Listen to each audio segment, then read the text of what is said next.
Hello student, स्वागत है आपका ऑर्गेनिक केमिस्ट्री के इस पहले लेक्चर में।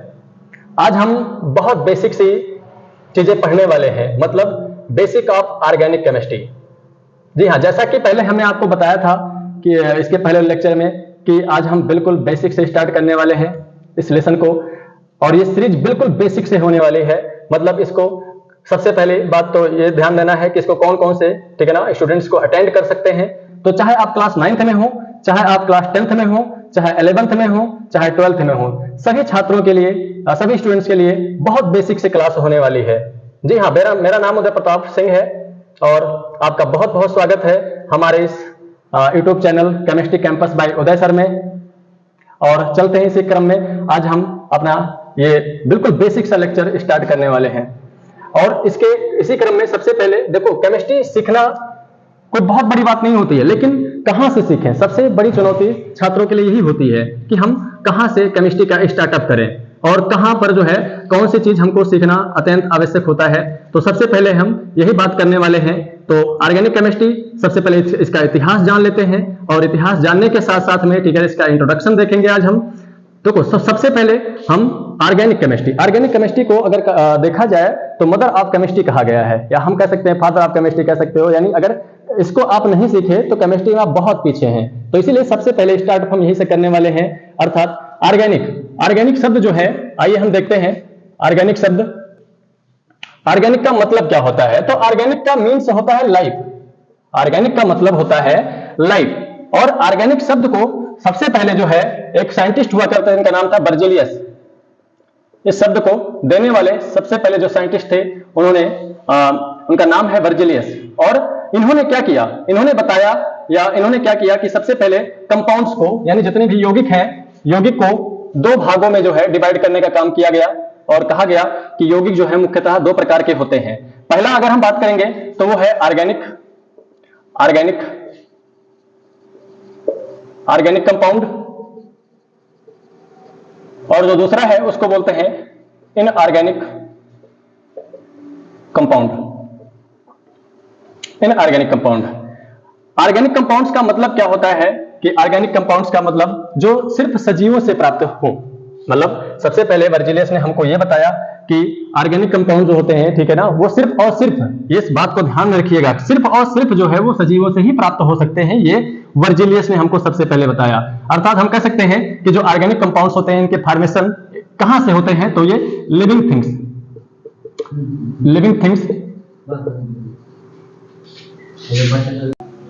कंपाउंड्स को मुख्यतः दो भागों में विभाजित किया गया, यहां पर ऑर्गेनिक कंपाउंड्स और इनऑर्गेनिक कंपाउंड्स। और ऑर्गेनिक कंपाउंड्स का मतलब होता है कार्बनिक रसायन। इसका मतलब होता है कार्बनिक रसायन, और इसका मतलब होता है अकार्बनिक रसायन। यानी यौगिक अगर देखा जाए तो मुख्यतः दो प्रकार के होते हैं, कार्बनिक और अकार्बनिक। ये बात आप सभी को याद होना चाहिए, कार्बनिक और अकार्बनिक।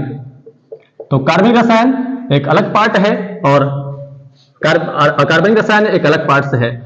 जो मतलब क्या अभी बिगिनर्स हैं उनके लिए बहुत ये जानना बहुत जरूरी है कि कार्बनिक और अकार्बनिक का मतलब क्या होता है। तो इसको सबसे पहले समझाने का काम जो है वर्जिलियस ने ही किया था। और यहाँ पर मतलब वर्जिलियस ने मतलब क्या जो है, जब इसको बताया तो वहां पर यह बताया गया कि जो कार्बनिक रसायन होते हैं वो सिर्फ और सिर्फ सजीवों से ही प्राप्त हो सकते हैं। अर्थात सिर्फ और सिर्फ जो है वो लिविंग थिंग्स से ही, मतलब क्या जो है लिविंग ऑर्गेनिज्म से उनको प्राप्त किया जाता है। अर्थात लिविंग ऑर्गेनिज्म, ठीक है ना, यानी सजीवों से सिर्फ और सिर्फ प्राप्त होते हैं। जैसे कि प्लांट्स ले लो, ठीक है ना, और क्या है, एनिमल्स हैं, ये सब के सब जो है सजीव हैं। और इनसे जो है, ठीक है ना, जो भी चीज प्राप्त होता है, क्लियर, या जो भी यौगिक प्राप्त होते हैं उन्हीं को कहते हैं क्या, कार्बनिक रसायन। ऐसा मानना था बर्जेलियस का। ओके, अर्थात हम अगर यहीं पर बात करेंगे अकार्बनिक रसायन की, अच्छा अभी एग्जाम्पल भी साथ साथ हम देखते चलेंगे, ठीक है ना। जैसे कि यहाँ पर जो है यूरिया हुआ, यूरिया क्या है, ठीक है ना, तो ये कार्बनिक रसायन है। अर्थात ये सभी मतलब चाहे देखो मतलब क्या जो जानवर होते हैं, ठीक है ना, उनके मूत्र में या उनके मूत्र में विसर्जित होता है ये, ठीक है ना, या उनके मूत्र द्वारा विसर्जित होता है। तो यूरिया अर्थात इसका सूत्र क्या होता है, NH2CONH2, ठीक है ना। हाँ, तो ये जो है एक ऑर्गेनिक कंपाउंड्स है, और सबसे पहला लैब में बनाया जाने वाला जो ऑर्गेनिक कंपाउंड्स है वो यूरिया ही है। ओके, साथ में सुक्रोज भी आ जाएगा। अब सुक्रोज जो है वो किससे प्राप्त होता है? तो सुक्रोज जो है वो प्लांट से प्राप्त होता है। क्लियर? हाँ, और यहीं पर अकार्बनिक पदार्थ या अकार्बनिक यौगिक, तो अकार्बनिक रसायन में होते हैं जो सिर्फ और सिर्फ जो है क्या हो भैया, नॉन लिविंग से प्राप्त होते हैं। हम कह सकते हैं non living organism, non living organism इनसे प्राप्त होते हैं। ओके, जैसे कि कुछ मिनरल्स हो गए, गैसेस हो गए, ठीक है ना, और भी कुछ बेसिक एलिमेंट्स हो गए, तो मतलब ठीक है ना, उन्हीं को कहा जाता है नॉन लिविंग ऑर्गेनिज्म। क्लियर। और फिर जो है बर्जीलियस की बात यहां पर थी, और यहां पर हमने बताया कि बर्जीलियस ने इसके प्रत्यक्ष में यानी कार्बनिक रसायन के प्रत्यक्ष में एक सिद्धांत दिया था जिसका नाम है vital force theory. Okay, vital force theory का मतलब क्या होता है, जैव शक्ति का सिद्धांत, जैव शक्ति का सिद्धांत। यानी इन्होंने कहा था कि जीवों में एक ऐसा फोर्स होता है, जीवों में एक ऐसी शक्ति होती है, क्लियर, हाँ, जो मतलब क्या कि जो है निर्जीवों में वो नहीं होता है, और मतलब क्या उनके द्वारा जो रिलीज होता है, ठीक है ना, उसी को इन्होंने जैव शक्ति सिद्धांत कह दिया था। और जैव शक्ति सिद्धांत जो है हमको क्या बताता है, जैव शक्ति सिद्धांत हमको ये बताता है कि जो ठीक है ना ऑर्गेनिक कंपाउंड्स हैं या कार्बनिक रसायन है वो सिर्फ और सिर्फ सजीवों से ही प्राप्त हो सकते हैं, अपितु ठीक है ना निर्जीवों से नहीं हो सकते। ये बर्जीलियस का मानना था। क्लियर। तो इसी को कहा जाता है जैव शक्ति का सिद्धांत, और इसी को हम कह सकते हैं vital force theory. Okay, English में क्या बोलते हैं, या वाइटलिज्म बोल सकते हो आप। Okay, vital force of theory, या थ्योरी लगा दो, ठीक है ना, हाँ, वाइटल फोर्स थ्योरी। अब इसी के साथ साथ में कहा गया कि हाँ केवल और केवल कार्बनिक पदार्थों का जो है, ठीक है ना, हाँ, कार्बनिक पदार्थों का जो है निर्माण सिर्फ और सिर्फ सजीवों द्वारा ही होता है। लेकिन वो कहते क्या है कि ऐसा कहना गलत होता है, ठीक है ना, कहते क्या, ओवर कॉन्फिडेंस में रहना सबसे ठीक है ना गलत बात होती है। और ये जो है इनको हम कह सकते हैं, ठीक है ना, कि रसायन के एक बहुत बड़े ठीक है ना रसायनज्ञ थे, और इन्होंने माना था, ठीक है ना, कि जो हम हैं हम सही हैं, लेकिन ऐसा नहीं है कि हाँ कोई भी व्यक्ति हमेशा प्रॉपर सही हो, ठीक है ना। इन्हीं का एक स्टूडेंट था जिसका नाम था फ्रेडरिक ओहलर। ओके, इन्हीं का स्टूडेंट था, याद रखिएगा, इन्हीं का स्टूडेंट था फ्रेडरिक ओहलर। और ओहलर ने क्या किया, इन्हीं के सिद्धांतों का क्या कर दिया, खंडन कर दिया, इन्हीं के बातों का खंडन कर दिया। इन्होंने कहा था कि सिर्फ और सिर्फ जो है सजीवों से ही प्राप्त होते हैं कार्बनिक यौगिक, लेकिन इसने क्या किया, हाँ, इन्होंने जो है ठीक है ना अकार्बनिक पदार्थ से इन्होंने मतलब क्या कार्बनिक यौगिक को जो है हाँ बना डाला। अब वो कैसे, तो यहां पर जो है मैं यहां पर बताऊंगा, ठीक है ना, यहां पर थोड़ा स्पेस खाली है, यहां पर देख लेते हैं। यहां पर ओहलर ने क्या किया कि अमोनियम साइनेट अगर हम बात करेंगे तो अमोनियम साइनेट का सूत्र होता है ये। ओके, और अमोनियम साइनेट क्या है, एक निर्जीव है, हम कह सकते हैं क्या है, हाँ निर्जीव है, निर्जीव पदार्थ कह लो, निर्जीव यौगिक कह लो, ठीक है ना, हाँ। और इसी को इन्होंने क्या कर दिया, गर्म कर दिया, और जब गर्म कर दिया तो इसमें रीअरेंजमेंट हो गया, ठीक है ना, रीअरेंजमेंट का मतलब पुनर्व्यवस्थन हो गया इसमें, अर्थात यहां पर हम कह सकते हैं rearrangement.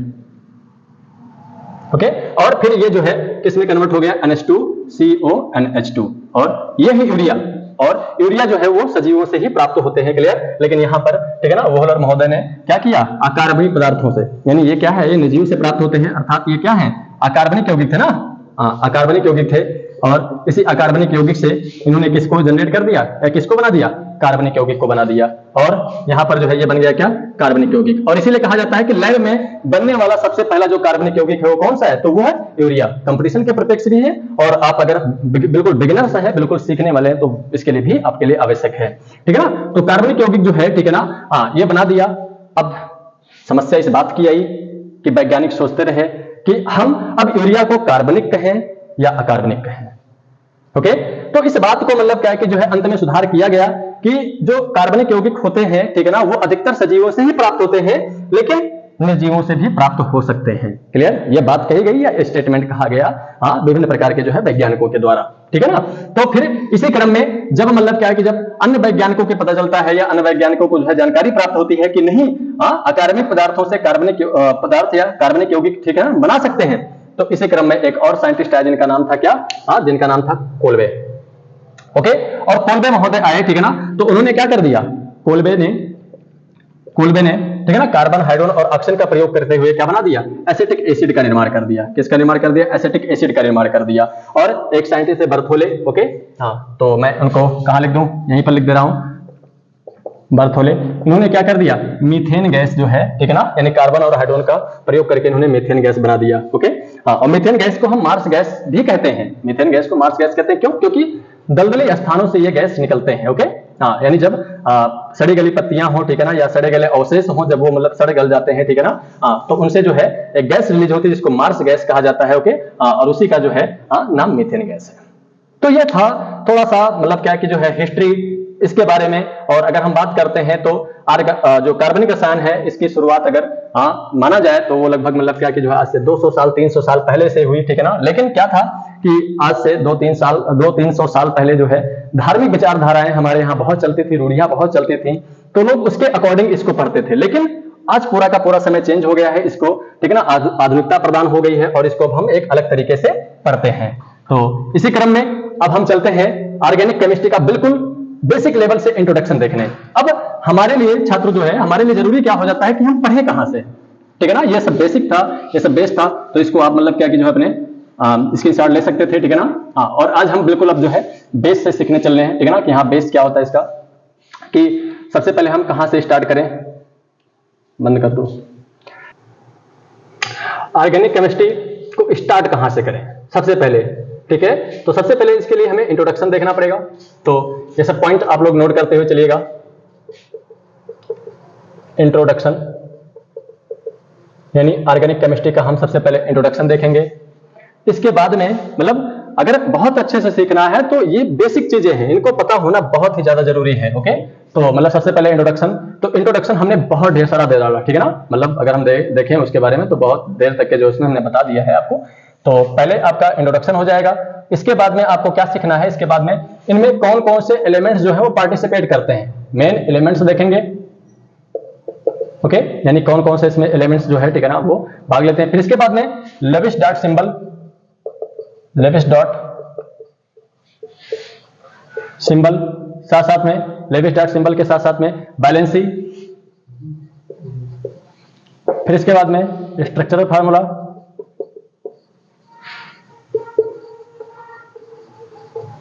Molecular formula,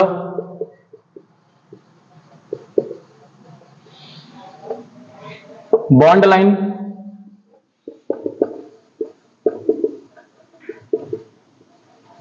bond line structure, इसी के साथ साथ में टाइप्स ऑफ कोवैलेंट बॉन्ड,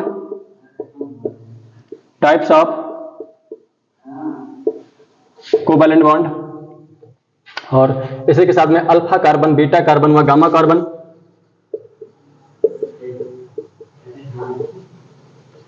और इसके साथ साथ में degree of carbon,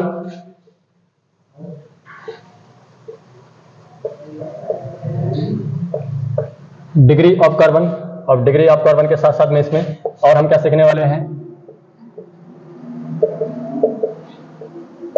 hybridisation. Okay, hybridisation यानी संकरणिक, और इसी के साथ साथ में जो है एक और चीज महत्वपूर्ण बताना चाहिए, ऑक्सीडेशन नंबर।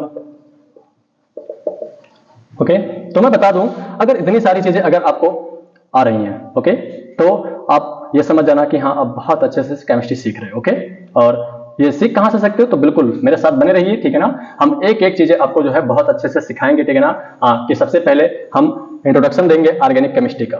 ओके, और इसके साथ साथ में मतलब क्या कि जो है उसमें कौन कौन से एलिमेंट्स जो है पार्टिसिपेट करते हैं, ठीक है ना, लोएस्ट डॉट सिंबल उनका क्या क्या है, और बैलेंसी क्या होता है, स्ट्रक्चर फार्मूला। तो इसमें से हम एक एक चीजें जो है वो सीखने वाले हैं। तो इसी क्रम में स्क्रीनशॉट ले लीजिएगा आप लोग। ओके, मैं हट जाता हूं, और फिर इसके बाद में जो है हो गया, चलिए ठीक है। अब इसके बाद में जो है सबसे पहले हम इंट्रोडक्शन सीखते हैं कि इंट्रोडक्शन इसका क्या होता है। तो परिचय देख लेते हैं। ओके, परिचय तो कहा जाता है, ठीक है ना, कि मतलब क्या जो है सहसंयोजी, यानी हम यहां से अगर हम बात करेंगे तो वह सहसंयोजी यौगिक, ठीक है ना, जिनमें कार्बन व हाइड्रोजन। सबसे पहले हम कार्बनिक रसायन देखेंगे, ठीक है ना। तो मतलब क्या कि जो है कार्बनिक रसायन सिर्फ कार्बन से मिलकर के बने होते हैं, ऐसा कहा गया, ठीक है ना। और फिर इसके बाद में, ठीक है ना, ये कहा गया कि हाँ जो कार्बनिक यौगिक होते हैं, ठीक है ना, वो हाइड्रोकार्बन की सीरीज होते हैं, ठीक है ना, या हाइड्रोकार्बन जैसे होते हैं। तो हम ये कह सकते हैं, ठीक है, कि वह सहसंयोजी यौगिक, ओके, मैं सहसंयोजी यौगिक, ठीक है ना, हाँ, जिनमें कार्बन व हाइड्रोजन प्रेजेंट होता है, क्लियर, या पाया जाता है। क्या कहलाते हैं, हाइड्रोकार्बन कहलाते हैं, हाइड्रोकार्बन कहलाते हैं। हाइड्रोकार्बन कहलाते हैं। ओके, और फिर इसके बाद में जो है हाइड्रोकार्बन तथा उनके व्युत्पन्न, ये भी कहा जाता है, ठीक है ना, कि जो हाइड्रोकार्बन है, हाइड्रोकार्बन तथा उनके व्युत्पन्न या उनके व्युत्पन्नों को क्या कहा जाता है? उनके व्युत्पन्नों को ऑर्गेनिक यानी कार्बनिक रसायन।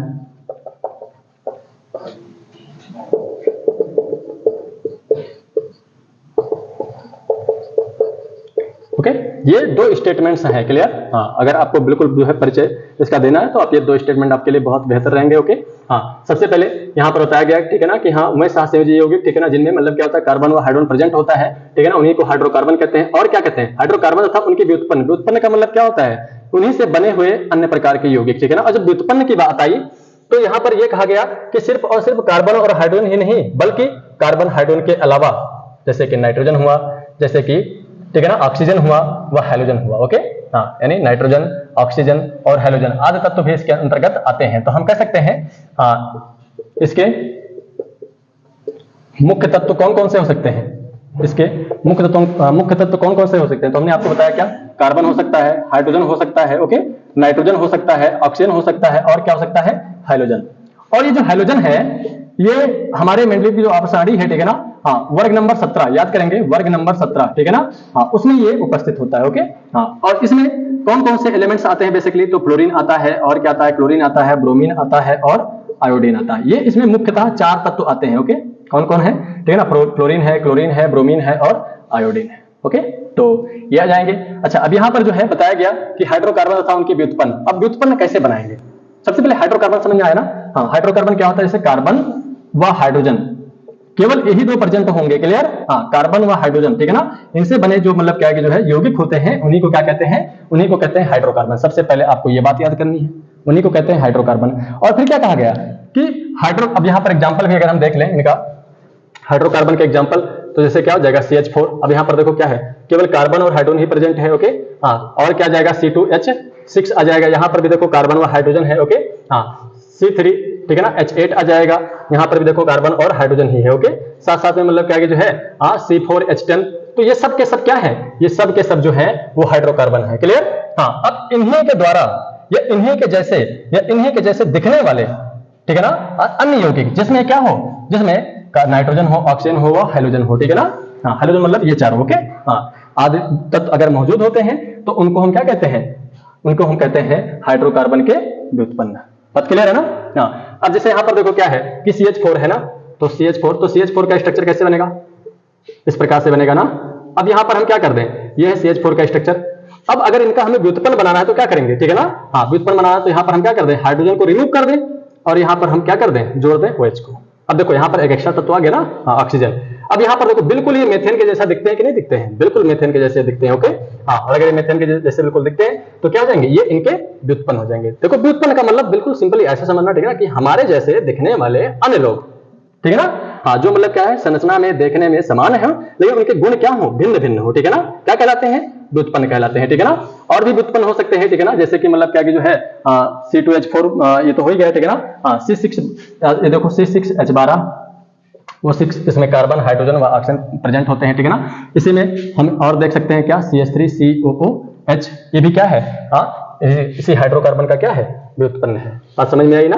हाँ, तो मैं हट जाता हूँ, स्क्रीनशॉट आप लोग ले लीजिए। ओके, फिर हम इसी क्रम में आगे बढ़ते हैं। ओके, तो हो गया होगा। ओके, अब इसको हम अरेंज कर दे रहे हैं।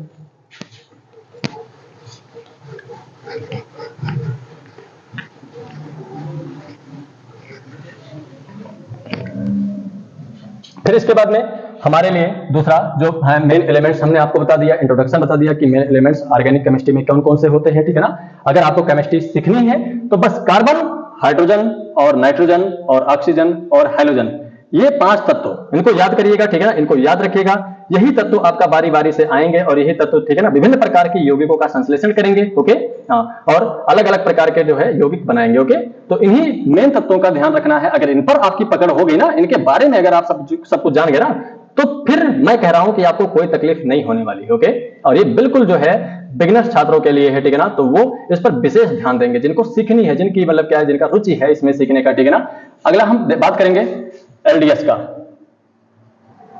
एलडीएस बोले तो लोवेस्ट डॉट यानी LDS, लोवेस्ट डॉट सिंबल। ठीक, तो यहां पर हम एक छोटी सी आपको सारणी, मतलब क्या कि जो है एक गर्मी बहुत है, ओके, हाँ, एक छोटी सी सारणी बना करके मैं आपको जो है वो बताऊंगा, ठीक है ना। उसमें जो है आपको बिल्कुल वैसे सीखना है, ठीक है ना। सबसे पहले हम यहां पर देखेंगे LDS यानी लुईस डॉट सिंबल, ठीक है ना। लुईस ने एक डॉट दिया था, ठीक है ना, एक प्रतीक दिया था, यानी प्रतीक के द्वारा उसको दिखाया था, क्लियर, उसी को कहते हैं क्या, लुईस डॉट सिंबल, क्लियर। और फिर इसके बाद में हम यहीं पर जो है एक बैलेंसी देखेंगे, ओके, बैलेंसी। और बैलेंसी के साथ साथ में, ठीक है ना, उसकी संरचना किस प्रकार से होती है, ये बहुत महत्वपूर्ण है, यानी हम कह सकते हैं स्ट्रक्चर। ठीक, अगर आपको हिंदी में तो इनका संयुक्ता होता है, संयोजकता, ठीक, और इनका होता है संरचना, ठीक है ना। और संयुक्ता, देखो संयुक्ता का मतलब होता है बॉन्ड बनाने की क्षमता, ओके, यानी आपको बॉन्ड बनाने की क्षमता जो है, ठीक है ना, वो पता होना चाहिए कि हाँ कार्बन कितना बॉन्ड बना सकता है, ठीक है ना, और हाइड्रोजन कितना बॉन्ड बना सकता है, ओके, हाँ, नाइट्रोजन कितना बॉन्ड बना सकता है, ओके। तो ये सारी चीजें हमारे लिए बहुत ज्यादा जरूरी है, ठीक है ना, इनको याद रख पाना, ठीक है, हाँ। और अगर ये सीख गए तो फिर जाहिर सी बात है हम बहुत आराम से हर एक चीज सीख जाएंगे, ओके। तो चलते हैं यहाँ पर LDS, तो मुख्य, यानी हम कह सकते हैं मुख्य तत्व हमारे पास कौन कौन से भैया, ठीक है ना। तो सबसे पहले हम यहाँ पर एलिमेंट्स की बात करेंगे, यहाँ पर हम एलिमेंट्स की बात करेंगे, एलिमेंट कौन कौन से हैं, ओके। तो एलिमेंट्स हमने बताया कुल मिलाकर के 5, ओके, हाँ, कौन कौन है, कार्बन है, और कौन है, हाइड्रोजन है, और कौन है, ऑक्सीजन है, ओके, हाँ, कार्बन, हाइड्रोजन, नाइट्रोजन कर लो, और फिर ऑक्सीजन है, और फिर क्या है, हाइड्रोजन है, ओके। तो ये कुल मिलाकर के जो है 5 प्रकार के तत्व हैं, क्लियर। और हाइड्रोजन में हमने आपको बताया था, क्या बताया था, याद करो, हमने हाइड्रोजन में बताया था कौन कौन है, ठीक है ना, फ्लोरीन है, और क्लोरीन है, और ब्रोमीन है, और क्या है, आयोडीन है। तो ये 4 एलिमेंट्स इसके अंतर्गत आते हैं, ठीक है ना। अब हम इनका लुईस डॉट सिंबल कैसे बनाएं, सिंपली बस ऐसे हमको ध्यान रखना है, ठीक है ना। हाँ, तो लुईस डॉट सिंबल यहाँ पर देखो, ठीक है ना, कि जो कार्बन होता है, कार्बन के वैलेंसी सेल में कुल मिलाकर के कितने इलेक्ट्रॉन होते हैं, ठीक है ना। हाँ, तो कार्बन के वैलेंसी सेल में कुल मिलाकर के हाँ कितने इलेक्ट्रॉन हो सकते हैं। तो यहाँ पर जो है कार्बन का सबसे पहले एटॉमिक नंबर आपको पता होना चाहिए, ओके, हाँ। अब एटॉमिक नंबर तो इसका क्या हो जाएगा, एटॉमिक नंबर 6 होता है, क्लियर, हाँ। और तो इसके संयोजी कोष में 4 इलेक्ट्रॉन होते हैं, क्लियर, हाँ, कितने इलेक्ट्रॉन होते हैं, 4 इलेक्ट्रॉन होते हैं, क्लियर। तो संयोजी कोष में 4 इलेक्ट्रॉन, तो 4 इलेक्ट्रॉन को हम कैसे दिखाते हैं, 1 2 और 3 और 1 4। और हाइड्रोजन के संयोजी कोष में कितने इलेक्ट्रॉन होते हैं, 1। नाइट्रोजन के संयोजी कोष में कितने इलेक्ट्रॉन होते हैं, 1 2 3 4 और 5। ऑक्सीजन के संयोजी कोष में तो 1 2 3 4 5 6, और यही हाइड्रोजन के तो 1 2 3 4 5 6 और 7, क्लियर। अब यहां पर देखते होंगे, ठीक है ना, कि यहां पर एक फैमिली बन गई, ठीक है ना, इन सब की, अर्थात ये 4 बॉन्ड बना सकता है, क्लियर, हाँ। अगर 4, ये 4 सिंगल बॉन्ड बना सकता है, ये 1 सिंगल बॉन्ड बना सकता है, क्लियर, क्षमता यहां पर क्लियर होगी सबकी। और यहां पर देखो ये जो जोड़े में पाए जाएंगे ना, हाँ, ये जोड़े में पाए जाएंगे, तो ये जोड़े जो पता है इनको कहते हैं लोन पेयर। इनको क्या कहते हैं, इनको कहते हैं लोन पेयर, यानी इनको हम शॉर्टकट में लिख दिए हैं लोन पेयर, ठीक है ना। यहाँ पर देखो नाइट्रोजन के पास 1 लोन पेयर होता है, और ऑक्सीजन के पास कितने, 2 लोन पेयर होते हैं, और ये इसके पास 3, मतलब ये बॉन्ड नहीं बनाएंगे, क्लियर, हाँ। बॉन्ड वही बनाते हैं जो सिंगल होते हैं, क्लियर, हाँ। जैसे यू कह लो, ठीक है ना, हाँ, कि शादी वही करते हैं जो सिंगल होते हैं, ठीक है ना। और जो पहले से मैरिड है, पहले से जोड़े में है, ठीक है ना, वो शादी कैसे कर सकते हैं, क्लियर। तो यानी हम कह सकते हैं कि मतलब क्या कि जो है बॉन्ड यही लोग बनाएंगे, ठीक है ना, जो मतलब सिंगल है, क्लियर, हाँ। इन्हीं को कहते हैं, जो सिंगल होते हैं इनको कहते हैं बॉन्ड पेयर। इनको क्या कहते हैं, बॉन्ड पेयर। बॉन्ड पेयर का मतलब बंद बनाने वाले, ओके। तो ये बॉन्ड पेयर है। 1 मिनट रुकिए, गर्मी बहुत है, ओके। तो यहां पर देखो क्या है कि हाइड्रोजन में हमने 5 तत्व बताया, कौन कौन आते हैं भैया, फ्लोरीन आते हैं, क्लोरीन आते हैं, ब्रोमीन आते हैं, और आयोडीन आते हैं। तो जैसे इसका विन्यास है ना, हाँ, तो वैसे इन सभी का भी मतलब लुईस डॉट सिंबल बनेगा, अर्थात यहाँ पर 1 2 3 4 5 6, ओके, हाँ, और यहाँ पर 7, ऐसे इनका 1 2 3 4 5 6 और 7, 1, और यहाँ पर 2 3 4 5 6 और 7, फिर ऐसे इनका, ठीक। तो इस प्रकार के इनके भी बाह्य कोश में जो है वो 7-7 इलेक्ट्रॉन हो जाएंगे, क्लियर, मतलब इनकी भी क्षमता है एक एक बंद बनाने की, ओके। और जो है देखो यहाँ पर क्या है कि अगर एक बॉन्ड इसके साथ बन जाए तो इसका ऑक्टेट पूरा हो जाएगा, और ऑक्टेट पूरा हो जाएगा तो फिर क्या हो जाएगा, स्टेबल हो जाएगा, और स्टेबल हो जाएगा तो फिर कैसे यौगिक बनाएगा, क्लियर। और फिर इसी के साथ अब देखो इन्हीं से इनकी बैलेंसी भी क्लियर हो जा रही है, ठीक है ना। देखो इसकी बैलेंसी यहाँ पर देखो कितने बॉन्ड पेयर है, 1 bond pair, 2 bond pair, 3 bond pair और 4 बॉन्ड पेयर। तो इसकी बैलेंसी कितनी हो जाएगी भैया, 4 हो जाएगी, ठीक, हाँ। यहाँ पर देखो इसके ऊपर कितने बॉन्ड पेयर है, तो 1 है, मतलब ये एक बंध सिर्फ बना सकता है, क्लियर, हाँ, सिर्फ और सिर्फ एक बंध, और ये 4 बंध, ओके। हाँ, तो यहाँ पर देखो बैलेंस इसकी कितनी हो जाएगी 4। ओके, यहाँ पर नाइट्रोजन देखो, नाइट्रोजन के पास देखो 1 और 2 यानी 1 2 3 बॉन्ड पेयर है, क्लियर, और एक लोन पेयर है, इस बात को याद रखिएगा। तो हम केवल और केवल बॉन्ड पेयर यानी जो बंद बना सकते हैं सिर्फ उनको हम गिनना चाहेंगे, ठीक है ना। हाँ, तो यहाँ पर कितने हैं भैया 3 है। ऑक्सीजन के पास देखो कितने हैं, तो ऑक्सीजन के पास देखो 1 लोन पेयर है, 2 लोन पेयर, मतलब इसके पास जो है यहाँ पर जो है बॉन्ड पेयर कितने हैं 1 और 1 2, तो ये 2 हो जाएंगे। और इसी क्रम में अगर हम हाइड्रोजन की बात करेंगे तो हाइड्रोजन में देखो 1 lone pair, 2 lone pair, 3 lone pair, मतलब सिर्फ और सिर्फ 1 बॉन्ड पेयर है, क्लियर। तो यहाँ पर हम सिर्फ और सिर्फ 1 बॉन्ड पेयर लगा देंगे, ठीक है ना।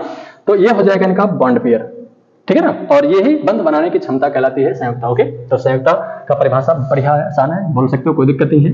अर्थात अब इनके स्ट्रक्चर अगर हम देखें तो कैसा हो सकता है, यानी अगर हम यहाँ पर देखो कार्बन है तो कार्बन 1 बॉन्ड इधर, 1 बॉन्ड इधर, 1 बॉन्ड इधर, 1 बॉन्ड इधर। अब ये अपनी जो है, ठीक है ना, अपनी आवश्यकता के अनुसार कई प्रकार के बॉन्ड बना सकता है, ठीक है ना। हाँ, जैसे 4 ही है आपके पास, जैसे आपके पास 4 ही टॉफी है, ठीक है ना। हाँ, लेकिन उस 4 टॉफी के जो अरेंजमेंट है, ठीक है ना, उनको आप कई तरीके से कर सकते हो सकता है, ठीक है ना। हाँ, कि ऐसे कर सकते हो भाई, चारों तरफ एक टॉफी दे दो, है कि नहीं है। ऐसे भी कर सकते हो, ठीक है ना, कि हाँ 2 टॉफी एक तरफ दे दो, 2 टॉफी एक तरफ दे दो, करेक्ट। 4 होना चाहिए बस, मोस्टली ये ध्यान रखिएगा 4 होना चाहिए। या ऐसे भी कर सकते हो, एक तरफ आप क्या दे दो, 2 दे दो, और एक तरफ मतलब क्या 1 और एक तरफ 1, ऐसे भी कर सकते हो, ठीक है ना। तो कहने का मतलब क्या है कि आवश्यकता के अनुसार इनके जो है, ठीक है ना, हाँ स्ट्रक्चर चेंज कर लेना अपने आपको, ठीक है ना। आवश्यकता जैसे पड़ेगी वैसे हम चेंज कर लेंगे, ठीक है ना। अच्छा, अब यहाँ पर देखो क्या हो जाएगा, यहाँ पर हाइड्रोजन, तो हाइड्रोजन के पास 1 बॉन्ड पेयर है, तो ऐसे बना दो, कोई दिक्कत नहीं है। फिर इसके पास देखो ऑक्सीजन मतलब नाइट्रोजन आता है, तो नाइट्रोजन है, तो नाइट्रोजन के पास 1 लोन पेयर है ना, 1 बॉन्ड, 2 बॉन्ड, 3 बॉन्ड, ऐसे बन जाएगा इनका स्ट्रक्चर, क्लियर। और चलते हैं यहाँ पर देखते हैं ऑक्सीजन, तो ऑक्सीजन जो है इसके पास 1 लोन पेयर, 2 लोन पेयर, और एक इधर बॉन्ड बनाएगा और एक इधर बॉन्ड बनाएगा, ठीक है ना। फिर देखो हाइड्रोजन, तो हाइड्रोजन के पास 3 लोन पेयर है, क्लियर। तो 1 लोन पेयर, 2 लोन पेयर और 3 लोन पेयर, तो एक ही बॉन्ड बचा, तो 1 बॉन्ड, ऐसे आप यहाँ पर दिखा सकते हो, क्लियर। हाँ, तो ये हो जाएगा इनकी संरचना, क्लियर। तो आप सभी लोग स्क्रीनशॉट जल्दी से करिए, फिर इसके बाद में हम आगे बढ़ते हैं और फिर इसी क्रम में हम देखते हैं आगे संरचना सूत्र।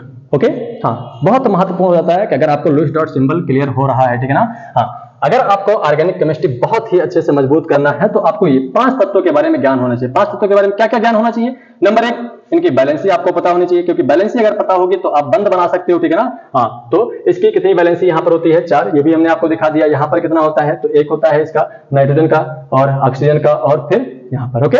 हाँ, अच्छा, अब यहाँ पर अगर देखो, ठीक है ना, हाँ, कि यहाँ पर 4 बॉन्ड बना सकता है, ठीक है ना। और हाइड्रोजन कितना बॉन्ड बना सकता है, तो हाइड्रोजन 1 बॉन्ड बना सकता है, क्लियर। हाइड्रोजन कितना बॉन्ड बना सकता है, तो हाइड्रोजन 1 बॉन्ड बना सकता है, क्लियर। तो इसी को हम आगे देखेंगे, किसमें, हम देखेंगे संरचनात्मक सूत्र में, ओके। तो इसको हम सबसे पहले अरेंज कर दे रहे हैं, आप लोग स्क्रीनशॉट कर लिए होंगे, ठीक है ना। इसके बाद में अगली टॉपिक हमारी होगी संरचना सूत्र। संरचना सूत्र, संरचना सूत्र क्या होता है।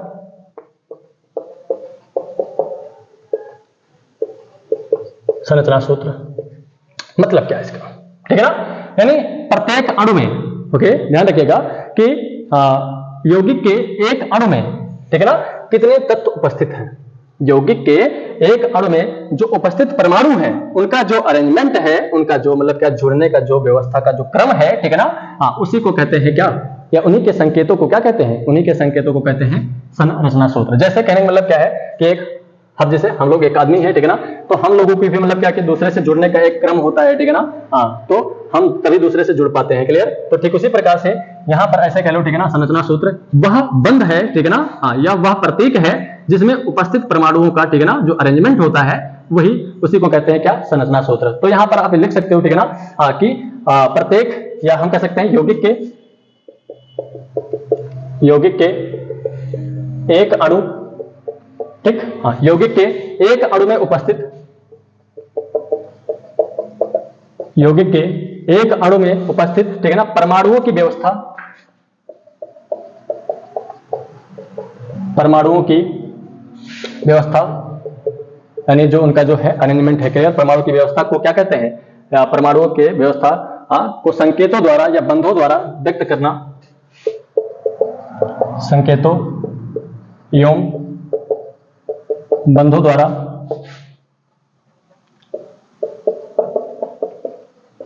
व्यक्त करना, संकेतों या बंधों द्वारा व्यक्त करना, ठीक है ना, ये क्या कहलाता है, संरचना सूत्र कहलाता है। ही संरचना सूत्र कहलाता है। ठीक, मतलब जिस बंध के द्वारा, ठीक है ना, हम मतलब दिखाएंगे, ठीक है, कि हाँ, या जिस प्रतीक द्वारा हम दिखाएंगे, जैसे यहाँ पर देखो क्या है, हमारे पास कार्बन है ना, तो कार्बन की वैलेंसी हमने आइडेंटिफाई कर लिया था, ठीक है ना, 1 2 3 4 होता है, क्लियर। हाँ, तो 4 होता है। तो अब देखो इसका मतलब क्या हुआ, इसका मतलब ये एक बंध इधर बनाएगा, एक बंध इधर बनाएगा, एक बंध इधर बनाएगा और एक बंध इधर बनाएगा, मतलब ये चारों तरफ एक एक बंध दिखाएगा, क्लियर। हाँ, तो अब यहाँ पर अगर हम CH4 में देखें तो क्या होता है, ठीक है ना। हाँ, CH4 में यहाँ पर क्या हो जाएगा, एक H यहाँ हो जाएगा, एक H यहाँ हो जाएगा, एक H यहाँ हो जाएगा, एक H यहाँ हो जाएगा, क्लियर। तो अब यहाँ से क्या बन गया, संरचना सूत्र बन गया, ठीक है ना। तो ऐसे संरचना सूत्र आप बना सकते हो, ठीक है ना, जैसे क्या है C2H6 हो जाएगा, ठीक है ना। तो C2H6 का मतलब क्या, हाँ, कि आपके पास देखो कार्बन कितने हैं, 2 है ना, तो एक कार्बन और एक कार्बन यहाँ पर लगा दो, ठीक है ना। अब इसकी संख्या कितनी कितनी होती है, 1 2 3 4, 1 2 3 4, बात क्लियर है ना। यहाँ पर प्रत्येक कार्बन की 4 संयुक्ता होती है। अब यहाँ पर देखो क्या हो जाएगा कि देखो कार्बन के पास एक और प्रवृत्ति पाई जाती है, ठीक है ना, हाँ, कैटिनेशन की। कैटिनेशन का मतलब क्या होता है, self linking properties, okay, and also chain, यानी हम कह सकते हैं इनके पास खुद से जुड़ने की जो क्षमता होती है उसी को कहते हैं सेल्फ लिंकिंग प्रॉपर्टी, और ये कार्बन के पास सिर्फ और सिर्फ पाया जाता है, ठीक है ना। मतलब क्या होता है कि ये कार्बन कार्बन कार्बन कार्बन जितनी मर्जी उतनी लंबी श्रृंखला बनाते चले जाओ, ठीक है ना। हाँ, और जैसे भी चाहे जिग जैग बनाओ, चाहे, ठीक है ना, हाँ, चाहे सीधी श्रृंखला बनाओ, ठीक है, और चाहे मतलब क्या जो है ऊपर नीचे, मतलब जैसे भी आप कल्पना कर सकते हो, जैसे आप सोच सकते हो वैसे आप बना सकते हो, ठीक है ना। कार्बन की जितनी लंबी से लंबी श्रृंखला आप बना सकते हो, या बनाना चाहो बना सकते हो, ठीक है ना। तो यहाँ पर क्या होता है कि अब देखो ये 4 4 हो गया ना, तो एक कार्बन, ये वाले कार्बन से, ठीक है ना, एक बंध से तो जुड़ेगा ही ना। हाँ, तभी तो मतलब क्या सेल्फ लिंकिंग प्रॉपर्टी होगी। तो देखो ये इसका एक इलेक्ट्रॉन और इसका एक इलेक्ट्रॉन आपस में क्या करेंगे, एक बॉन्ड का निर्माण कर लेंगे। इसी को बोलते हैं सहसंयोजी बंध। सहसंयोजी बंध का मतलब समझो, हाँ, साझेदारी द्वारा बना बंध। साझेदारी में क्या होता है, जैसे कोई हमारा अगर बिजनेस पार्टनर, तो क्या होता है, हाँ, कि भाई अगर हम, ठीक है ना, 50% अगर हम इन्वेस्ट कर रहे हैं तो उसके साथ 50% तुम भी इन्वेस्ट करो, क्लियर। और जो फायदा होगा वो 50% आपका, 50% हमारा, ओके। या इन फ्यूचर कभी हमारा आपका जो है, अगर मान लो बिजनेस का रिश्ता अगर गड़बड़ होता है तो हमारे तुम्हारे बीच का जो बॉन्ड होगा वो टूट जाएगा, क्लियर। तो जितना हम इन्वेस्ट किए थे उतना हमको मिल जाएगा, जितना तुम इन्वेस्ट किए थे उतना तुमको मिल जाएगा। तो सेम वही प्रोसेस होता है यहाँ पर। देखो अब ये बॉन्ड बना है ना, तो इस बॉन्ड में एक इलेक्ट्रॉन ये इसने दिया है और एक इलेक्ट्रॉन इसने दिया है, तो इससे सहदारी, इसी को बोलते हैं सहदारी से बना बंध, क्लियर। अब यहाँ पर देखो हमारे पास हाइड्रोजन कितने हैं, 6 हैं, तो एक हाइड्रोजन इधर और एक हाइड्रोजन इधर और एक हाइड्रोजन इधर, और इस प्रकार से, ठीक है ना, एक हाइड्रोजन इधर और एक हाइड्रोजन इधर, कुल मिलाकर के, ठीक है ना, देखो 6 हाइड्रोजन का अरेंजमेंट हमने कर दिया, ठीक है ना। तो वही सब तो यहाँ पर बोला गया है कि जैसे ये क्या है, एक यौगिक है, ये क्या है, एक यौगिक है। तो यौगिक में जो है जो अणु उपस्थित हैं, जैसे ये, ठीक है ना, तो यौगिक में, ठीक है ना, यौगिक के एक अणु में जो उपस्थित एटम है, यानी परमाणु है, देखो ये एटम है, ये एटम है, ये एटम, क्लियर। तो जो परमाणु है उनकी जो व्यवस्था जिस संकेतों एवं जिस बंधों द्वारा व्यक्त की जाती है, ठीक है ना, देखो यही तो संकेत है, ये संकेत है, या हम इसको बंध भी कह सकते हैं ना, जिस बंधों द्वारा व्यक्त की जाती है उसी को क्या कहते हैं, उसी को संरचना सूत्र कहते हैं। बात क्लियर है ना। जैसे क्या होता है, हाँ, कि कल को आपकी शादी होगी ना, तो आप भी एक बंध में बंधेंगे, क्लियर। हाँ, यानी आपके और आपके उनके, ठीक है ना, जो बीच का जो बॉन्ड होगा, रिप्रेजेंटेशन होगा, क्लियर, उसी को हम बंध कहते हैं, क्लियर। तो ठीक इसी प्रकार से, ठीक है ना, कि अगर कोई यौगिक है, ओके, हाँ, जैसे अब हमने क्या कह दिया कि आपको कल की शादी होगी, ठीक है ना, तो उनके बीच बॉन्ड बनेगा। फिर आने वाले जो मेहमान होंगे, ठीक है ना, तो भी तो आपके होंगे, ठीक है ना, तो उनके बीच भी क्या होगा, हाँ, एक बॉन्ड बनेगा, क्लियर। तो क्या है, एक कंप्लीट फैमिली अगर हम बात करें तो क्या होता है, एक यौगिक होता है और उसमें प्रत्येक व्यक्ति आपसे जुड़ा होगा, आपके ऊपर डिपेंड होगा, ठीक है ना। तो जब आपके ऊपर डिपेंड होगा तो हम क्या कह सकते हैं कि उनको आपके साथ जो जुड़ाव है, ठीक है ना, या आप और उनके बीच जो अट्रैक्शन है, जो बॉन्ड है, क्लियर, उसी बंधों को हम क्या कहते हैं, उसी बंधों को कहते हैं संरचना सूत्र। और से एक मतलब क्या कि जो है स्ट्रक्चर का फॉर्मेशन होगा, ओके। तो ये जो है आप यहाँ पर दिखा सकते हो, ठीक है ना। साथ साथ में और भी मतलब क्या कि जो बहुत सारे यौगिक हैं उनको हम यहाँ पर देखेंगे, CH4 देख लिया, C2H6 देख लिया, ठीक है ना। इसी के क्रम में जैसे कि यहाँ पर देख लो CH3OH का बना के देखो, ठीक है ना। मैं आपको कुछ होमवर्क भी दूंगा, उसको आप लोग करके लाइएगा, ठीक है ना। हाँ, अब यहाँ पर देखो कार्बन आपके पास कितना भैया, एक है ना। हाइड्रोजन कितने हैं, 3 हैं, तो 3 हाइड्रोजन किसके पास जुड़े हैं, तो इस कार्बन पर जुड़े हैं ना। और इस कार्बन की संख्या कितनी होती है, 1 2 3 4। तो देखो इसको 3 हाइड्रोजन आप दे दो, 1 हाइड्रोजन, 2 हाइड्रोजन और 3 हाइड्रोजन, ठीक है ना। अब यहाँ पर देखो ऑक्सीजन लगा दो और फिर यहाँ पर क्या लगा दो, हाइड्रोजन लगा दो, क्लियर। अब यहाँ पर देखो ऑक्सीजन की क्षमता अभी हमने देखा था कितना होता है, ऑक्सीजन कितना बॉन्ड बना सकता है, 2। उसके पास 2 लोन पेयर और 2 बॉन्ड पेयर थे ना, अभी जो अभी हम आपको सिखाए हैं। तो इसके पास 2 बॉन्ड पेयर होते हैं और 2 लोन पेयर होते हैं, क्लियर। तो देखो 1 लोन पेयर और 1 लोन पेयर, तो 2 लोन पेयर हो गए और 2 बॉन्ड पेयर हो जाएंगे, ठीक है ना। तो एक बॉन्ड ये इधर बना लेगा और एक बॉन्ड ये इधर बना लेगा। तो स्ट्रक्चर देखो कंप्लीट हो गया कि नहीं हो गया, क्या बन जाएगा, CH3 और यहाँ पर क्या हो जाएगा OH। तो इस प्रकार से जो है इसका बॉन्ड बन जाएगा, ठीक है ना। इसी क्रम में अगर हम बात करते हैं तो SCHO का देख लो, जैसे HCHO है, ठीक है ना। हाँ, इसका बॉन्ड फॉर्मेशन कैसे होगा, तो कार्बन यहाँ पर देख लो, कार्बन एक है ना, तो कार्बन का बना लो, क्लियर। अब इसके पास देखो 1 2 और मतलब क्या कि जो है 1 ऐसे कर लो, 2 और 3 और 4, ठीक है ना। तो ये 4 हमने ऐसे बना लिया। अब देखो यहाँ पर एक, देखो हाइड्रोजन सिर्फ एक बॉन्ड बनाएगा, तो हाइड्रोजन देखो हमने एक बॉन्ड बना दिया। अब देखो एक और हाइड्रोजन है ना, तो एक हाइड्रोजन और बना दो। अब देखो ऑक्सीजन, तो ऑक्सीजन के पास देखो बॉन्ड पेयर कितने होते हैं भैया, ठीक है ना। तो बॉन्ड पेयर कितने होते हैं, हाँ 2 होते हैं, क्लियर। तो 1 और 1 2 और 2 लोन पेयर होते हैं, तो एक बॉन्ड इनके साथ और एक बॉन्ड इनके साथ बन जाएगा। अब इसको मतलब इसको जो है और सुंदर दिखे, ठीक है ना, उसको बनाने के लिए हम ऐसे भी इसको बना सकते हैं, ठीक है ना। हाँ HCH और वो, ठीक है ना। तो इनका जो है पैटर्न आप कैसे बना सकते हो, ठीक है ना, कि यहाँ ताकि ये सुंदर दिखे, बाकी और कोई इसका मतलब नहीं है, ठीक है ना। हाँ, तो इनको साथ साथ में आप लोग लिखते रहें, ठीक है। बाकी इधर का मैं इरेज कर रहा हूँ और फिर आगे कोई कुछ और बता रहा हूँ, जैसे कि एस्टिक एसिड, ये CH3COOH, ओके। तो इनका कैसे बनाएंगे, तो सिंपली जो है कार्बन आपके पास देखो कितना है, 1, तो ये कार्बन एक ऐसे बना लो। अब इसे कितने हाइड्रोजन जुड़े हैं, तो इससे डायरेक्टली 3 हाइड्रोजन, 1 हाइड्रोजन 2 हाइड्रोजन और 3 हाइड्रोजन, और फिर इससे देखो एक कार्बन और जुड़ा है, एक कार्बन और जोड़ दो। अब यहाँ पर देखो क्या है कि इसके पास 1 2 3 और 4, तो एक तो इधर का बन गया ना। अब यहाँ पर देखो क्या हो जाएगा, 2 ऑक्सीजन बनाएगा, क्योंकि ऑक्सीजन के पास जो क्या होता है, एक लोन पेयर, मतलब 2 लोन पेयर और 2 बॉन्ड पेयर, देखो 2 बॉन्ड पेयर 2 लोन पेयर, ठीक है ना। और यहाँ पर देखो क्या हो जाएगा, इससे जो है एक H जुड़ा रहेगा, ठीक है ना। अब यहाँ पर जो है इस बात को ध्यान दो, ठीक है ना। हाँ, यहाँ पर जो है ऐसे कर लो, डबल बॉन्ड इधर कर लो और इधर क्या जुड़ जाएगा, OH, ओके। हाँ, अब यहाँ पर देखो क्या हो जाएगा, इसके पास देखो 1 और 1, ये 2 बॉन्ड ये बन गया और 2 ये, तो 1 2 3 4 और इसका देखो 1 2, तो ये स्ट्रक्चर इसका बन जाएगा, ठीक है ना। तो मतलब बना सकते हो कैसे भी, ठीक है ना, बट मतलब क्या कि जो है हाँ आसानी से जो है कैसे बनाए, ठीक है। तो मैं और भी मतलब क्या कि जो है कुछ होमवर्क दूंगा, उसका आप लोग घर से जो है बनाकर लाइएगा, ठीक है ना। जैसे कि C2H5, ये देख लो C2H5, ठीक है ना, CONH2, ओके। इसका जो है बना करके भी हम देखते हैं कि कैसे बनेगा इसका स्ट्रक्चर। तो बाकियों को मैं इरेज कर दे रहा हूं, ओके। तो यहां पर देखो हमारे पास कुल मिलाकर के कार्बन कितने हैं, 2, तो ऐसे एक लाइन से आप 2 कार्बन बना लो, ठीक। और इन दोनों को क्या कर लो, आपस में जोड़ लो, ठीक है ना। अब देखो इसमें पहले वाले कार्बन को आपको 3 हाइड्रोजन देना है, 1 हाइड्रोजन 2 हाइड्रोजन और 3 हाइड्रोजन, और दूसरे वाले पर देखो कितने हैं, तो दूसरे वाले को आपको 2 देना है, 5 हो गया ना। अब आपके पास जो है देखो यहाँ पर एक और C है ना, तो इससे एक और C जोड़ दो, क्लियर। अब इस C से देखो कौन जुड़ा है, तो इस C से कौन जुड़ा है, तो इससे जुड़ा है ऑक्सीजन, क्लियर। तो अब यहाँ पर देखो क्या हो जाएगा, तो ऑक्सीजन, तो यहाँ पर देखो 1 2 3 और 1 4, एक बन गया था ना ऑलरेडी, और यहाँ पर देखो एक खाली है ना, तो यहाँ पर एक अभी खाली कर दो, और यहाँ पर देखो इससे कौन जुड़ा है, ऑक्सीजन। अच्छा, अब ऑक्सीजन के पास बता दो, दो लोन पेयर होते हैं और 2 बॉन्ड पेयर होते हैं, इस प्रकार से। तो एक ये बॉन्ड बन जाएगा और एक ये बॉन्ड बन जाएगा, ठीक है ना। अच्छा, अब यहाँ पर देखो CO बन गया ना। अब इससे देखो कौन जुड़ा है, तो इसी से एक N भी जुड़ा है, तो यहाँ पर देखो एक ये N इससे जुड़ जाएगा, ठीक है ना। हाँ, इससे एक N जुड़ जाएगा, या आप इसको ऐसे भी जोड़ सकते हो, कोई दिक्कत नहीं है, इससे आप एक N जोड़ दो, ठीक है ना। अब देखो N के पास जो है, यानी नाइट्रोजन के पास कितनी क्षमता होती है बंद बनाने की, तो 3, यानी एक लोन पेयर होता है और 1 2 3 बॉन्ड पेयर होते हैं, ठीक है ना। तो देखो इसके पास कितने हाइड्रोजन हैं, 1, तो देखो यहाँ पर जो एक इधर बना लेगा हाइड्रोजन और एक इधर बना लेगा, ठीक है ना। और ये वाला जो है इनके साथ जुड़ गया, ठीक है ना। तो ये क्या बन गया, इनका कंप्लीट स्ट्रक्चर बन गया, ठीक है ना। तो इसी क्रम में आज बहुत गर्मी है, इसके आगे पॉसिबल नहीं है क्लास हो पाए, तो इसके आगे का जो मतलब क्या जो बचा हुआ, ठीक है ना, भाग है, उसको हम नेक्स्ट पार्ट में बताएंगे। आप ऐसे बने रहिएगा, ठीक है ना।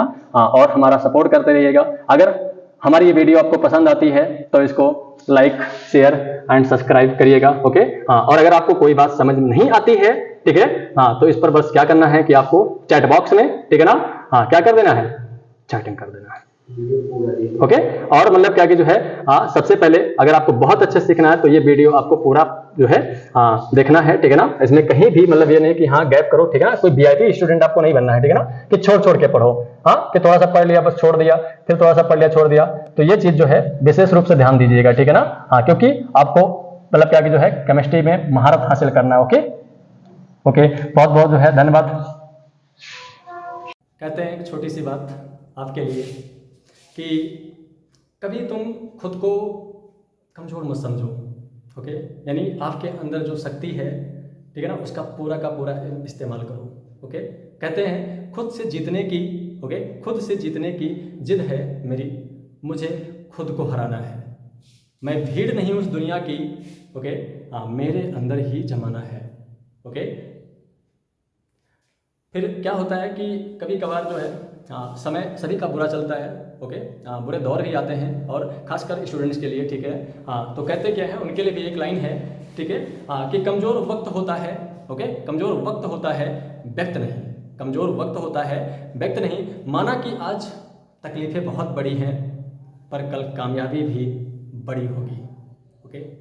और कहते क्या है कि वक्त अपने लाइफ में बहुत बड़ी चीज़ होती है, क्योंकि आज दुनिया इतनी व्यस्त हो चुकी है कि किसी को एक मिनट का समय तक नहीं है, ओके।